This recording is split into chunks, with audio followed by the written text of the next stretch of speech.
என் பெயர் ரித்விகா. உயர் சமூகத்தில் எனக்கென்று ஒரு மதிப்பு இருக்கிறது. என் கணவர் ஒரு மிகப்பெரிய தொழிலதிபர். எனக்கு 2 பெரிய குழந்தைகள் இருக்கிறார்கள். இந்த குடும்ப பொறுப்புகள் ஒருபுறம் இருந்தாலும் எங்கள் வட்டத்தில் உள்ள பிற பெண்களைப் போலவே நானும் பல சங்கத்தில் உறுப்பினராக இருக்கிறேன். இந்த சமூகத்தில் ஒரு உயரிய அந்தஸ்தை தக்க வைக்க எப்போதுமே கௌரவமான தோற்றத்துடனும் கட்டுப்பாடுடனும் இருக்க வேண்டிய அவசியம் உள்ளது. இப்படி இருக்கையில் என் உயிர் தோழி அனிஷா என்னிடம் சமீபத்தில் நடந்த ஒரு தனிப்பட்ட அனுபவத்தை பற்றி பேசினாள். அவள் சொன்னதை என்னால் அவ்வளவு எளிதில் மறக்க முடியவில்லை. அது முழுக்க முழுக்க ஒரு ரகசிய சங்கம் பற்றியது. அனிஷா சொன்னால், ரித்விகா, இந்த சங்கத்தில் உயர்தர பெண்கள் கூடும் ஒரு ரகசிய அரங்கு உள்ளது. அங்கே எதிர்பாராத சில சமயம் திடுக்கிடும் நிகழ்வுகள் நடப்பதுண்டு. இந்த சமூகத்தில் இருக்கும் அத்தனை பெண்களும் தங்கள் கட்டுப்பாடுகளையும் சமூக அந்தஸ்தையும் ஒருபுறம் ஒதுக்கிவிட்டு தங்கள் ஆழ்மனதின் நிம்மதியை தேடி அங்கே வருகிறார்கள். ஆரம்பத்தில் எனக்கும் அங்கே செல்ல தயக்கம் இருந்தது. ஆனால் உள்ளுக்குள் இருந்த மனசாட்சி என்னை விடவில்லை. அனிஷா சொன்னது என் மனதில் ஆழமாக பதிந்தது. அவள் கூறிய அந்த நிகழ்ச்சிகள் என்னை உள் இழுத்தது. என் மனதில் ஒரு புதுவிதமான ஆர்வம் பிறந்தது. சில தினங்களில் நானும் அந்த ரகசிய சங்கத்துக்கு செல்ல முடிவெடுத்தேன். இது போன்ற இடங்களுக்கு போகும் வழக்கம் எனக்கு இல்லை. ஆனால் அந்த ஆர்வம் என்னை அங்கே கூட்டி சென்றது. அந்த பிரம்மாண்டமான அறையின் வாசலில் ஒரு உயரமான காவலாளி நின்றிருந்தார். உள்ளே நுழைந்ததும் ஒரு மங்கலான சூழல், பலரின் ரகசிய பேச்சுக்கள் என எல்லாமே எனக்கு வித்தியாசமாக இருந்தன. அங்கே நான் கண்ட காட்சிகள் என் கற்பனையையும் மீறியதாக இருந்தது. நான் ஓரமாக இருந்த ஓர் இருக்கையில் அமர்ந்தேன். என்னுள் ஒருவிதமான பரபரப்பும் பயமும் கலந்திருந்தது. அங்கே திரையில் ஏதோ ஓடிக்கொண்டிருந்தது. ஆனால் யாரும் அதை பார்க்கவில்லை. சுற்றி இருந்தவர்கள் அவர்கள் வேலைகளில் கவனமாக இருந்தார்கள்.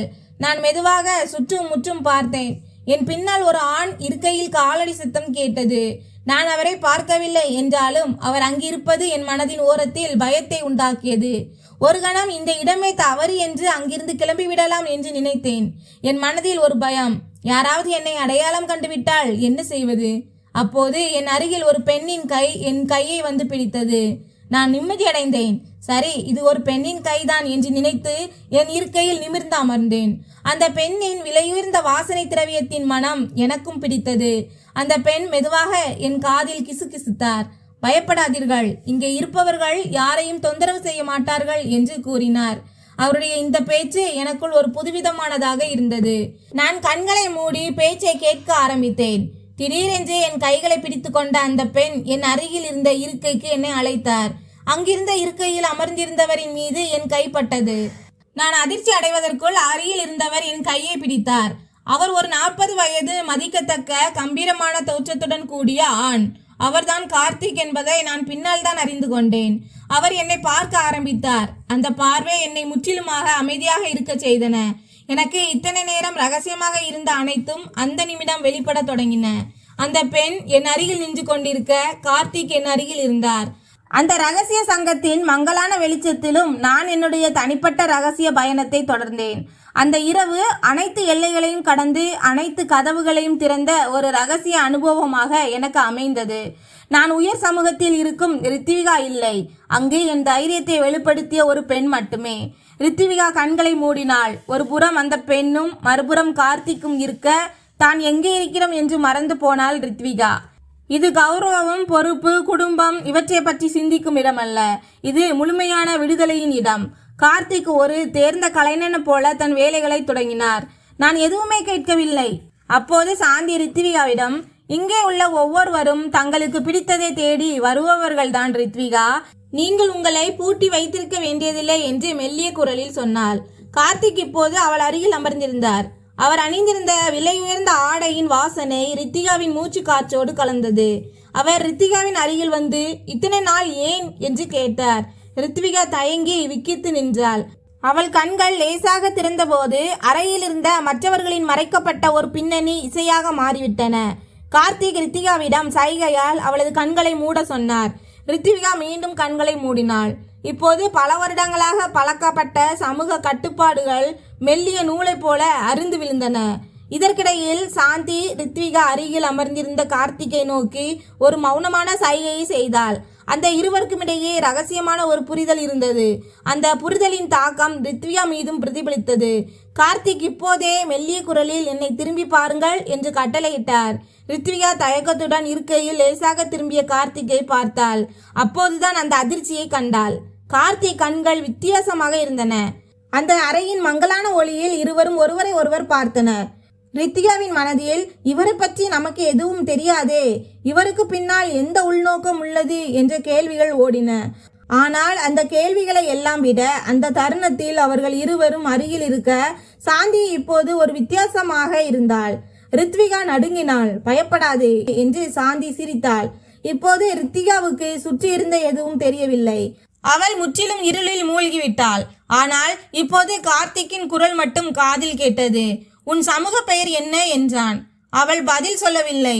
அந்த தருணம் சமூகத்தால் கட்டப்பட்ட சங்கிலிகளை உடைத்து அவள் தன் அன்பின் அடையாளமாக இருந்தாள். அந்த ஒரு ரகசிய இரவில் அவள் புதியதொரு அத்தியாயத்தை தொடங்கினாள். அந்த கணம் அவள் எங்கே இருக்கிறாள், என்ன செய்கிறாள் என்ற எந்த எண்ணமும் இல்லாமல் இருந்தாள். திடீரென கார்த்திக் தன் அருகில் இருந்த இருக்கையில் இருந்து மெதுவாக எழுந்து ரித்விகா அமர்ந்திருந்த இருக்கைக்கு பின்னால் சென்றார். ரித்விகாவுக்கு தன் அருகில் கார்த்திக் இல்லை என்ற எண்ணம் லேசான பயத்தை கொடுத்தது. அவள் இருளில் தடுமாறினாள். அப்போது சாந்தியின் மெல்லிய சிரிப்பு அவள் காதில் கேட்டது. கார்த்திக் உன்னை கவனிக்கிறார். அந்த சிரிப்பின் முடிவில் ரித்விகாவுக்கு பின்னால் ஏதோ ஒன்று நகரும் சத்தம் கேட்டது. இது ஒரு முழுமையான சரணாகதி போல் இருந்தது. அவள் கண்கள் கட்டப்பட்டிருந்ததால் அவளுக்கு எதுவும் தெரியாமல் பரபரப்பு அதிகரித்தது. கார்த்திக் பேசவில்லை. அந்த கணம் அந்த விலையுயர்ந்த ஆடை அவளுடைய சமூக அடையாளமாக இல்லாமல் ஒரு தடையாக தோன்றியது. அப்போது ரித்விகா அருகில் சாந்தியின் சலசலப்பு சத்தம் கேட்டது. சாந்தி ரித்விகாவின் அருகில் அமர்ந்து மெல்லிய குரலில் எல்லோரும் உன்னைத்தான் கவனித்துக் கொண்டு இருக்கிறார்கள். இன்று நீ ஒரு புதிய வெளிச்சத்தை பெறப்போகிறாய் என்று சொன்னாள். அது ஒரு சிறிய சங்கிலி அல்லது நகையை போல் இருந்தது. இந்த கலவையானது ரித்விகாவின் மூளையை சமூக தலைகளிலிருந்து முற்றிலுமாக விடுவித்தது.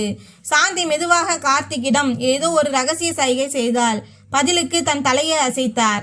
அந்த கணம் சாந்தி ரித்விகாவின் கண்களை மறைத்திருந்த துணியை மெதுவாக விலக்கினாள். கண் இமைகள் திறந்தன. அந்த மங்கலான வெளிச்சம் ரித்விகாவின் கண்களில் முதலில் கூசியது. ஆனால் அவள் பார்த்த காட்சி அவள் எதிர்பார்த்ததற்கு முற்றிலும் மாறானது. கார்த்திக் அங்கே இல்லை. அவளுடைய இருக்கையில் அவளுடைய கைகளை பிடித்து கொண்டிருந்தவர் அவளுடைய கணவரின் நெருங்கிய நண்பர், கம்பெனி பார்ட்னர் திவாகர். அவளை பார்த்து கனிவுடன் சிரித்தார். ரித்விகா, நீ இங்கே இருப்பாய் என்று நான் எதிர்பார்க்கவில்லை. அல்லது நான் தான் உன்னுடைய கார்த்திக் என்று நீ நினைக்கவில்லையா என்று மெல்லிய குரலில் கேட்டார். அவளுடைய மனதில் மொத்தமாக ஒரு அதிர்ச்சி பாய்ந்தது. அது ஒரு புறம் இருக்க, அவளுடைய அருகில் தன் கண்களை மூடி அமர்ந்திருந்த சாந்தி வேறு யாருமல்ல, அவள் தன் குடும்ப நிகழ்ச்சிகளில் எப்போதும் சந்திக்கும் தன் கணவரின் தங்கைதான். இந்த மொத்த ரகசிய சங்கமும் அவளுடைய உயர் சமூக வட்டத்தை சேர்ந்த ஒரு குடும்ப சங்கிலி என்பதை ரித்விகா உணர்ந்தாள். இத்தனை நேரமும் அவளுக்கு வழிகாட்டியது அவளுடைய குடும்பத்தினர்தான். அதிர்ச்சி, ஏமாற்றம், மகிழ்ச்சி, ஆசை என பல எண்ணங்கள் ஒரு சேர அவளை தாக்கின. வா ரித்விகா, இனி மறைப்பதற்கு ஒன்றுமில்லை என்று கூறிய திவாகர் அவளுடைய கையை பிடித்தார். அவள் அதிர்ச்சி அடையவில்லை. ஏனெனில் அவள் இனி உயர் சமூகத்தின் ரித்விகா அல்ல. அவள் இந்த ரகசிய வட்டத்தின் ஒரு உறுப்பினர். கண்களை திறந்த ரித்விகா முன் அவள் எதிர்பார்த்திராத உண்மைகள் நின்றன. அருகில் இருப்பவர் கணவரின் கம்பெனி பார்ட்னர் திவாகர். அவளுக்கு வழிகாட்டிய சாந்தி தன் நாத்தனார். இத்தனை நேரமும் தன்னை சூழ்ந்திருந்தது இப்போது வியப்பு கலந்த அதிர்ச்சியாக மாறியது. அவள் மூச்சு திணறியபடி தன் நாத்தனார் சாந்தியை பார்த்தாள். நீயா சாந்தி? ரித்விகா தடுமாறினாள். சாந்தி கலகலவென சிரித்தாள். அது சமூகத்தின் கட்டுக்குள் இருக்கும் ஒரு பெண்ணின் சிரிப்பு அல்ல, அது ரகசிய உலகத்தின் விடுதலை சிரிப்பு. ஆமாம் அண்ணி, வெளியே நான் உன் கணவரின் தங்கை, சமூகத்தின் கண்ணுக்கு அடக்கமான பெண். ஆனால் இந்த நிலவரைக்குள் நான் தான் சாந்தி. உங்கள் அந்தஸ்து, உங்கள் உறவுகள், உங்கள் கட்டுப்பாடுகள் எல்லாவற்றையும் மறக்கச் செய்யும் வழிகாட்டி என்று சாந்தி கூறினாள். திவாகர் ரித்விகா கையை பிடித்து சொன்னார்.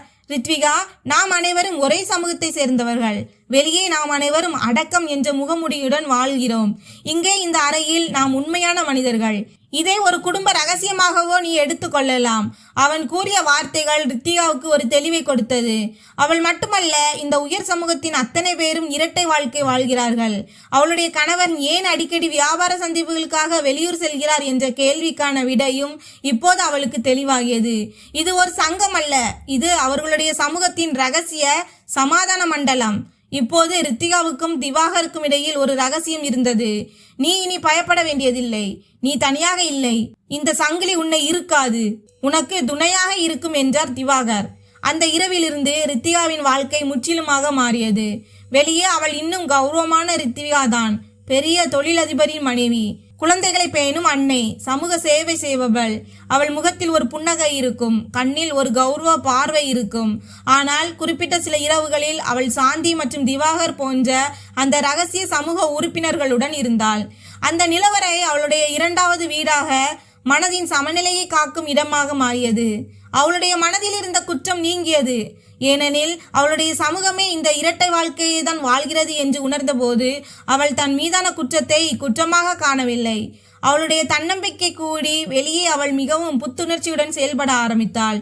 திவாகர் மற்றும் சாந்தி உடனான புதிய நட்பு அவளுடைய சமூக மற்றும் தனிப்பட்ட வாழ்க்கைக்கு ஒரு புதிய அர்த்தத்தை கொடுத்தது.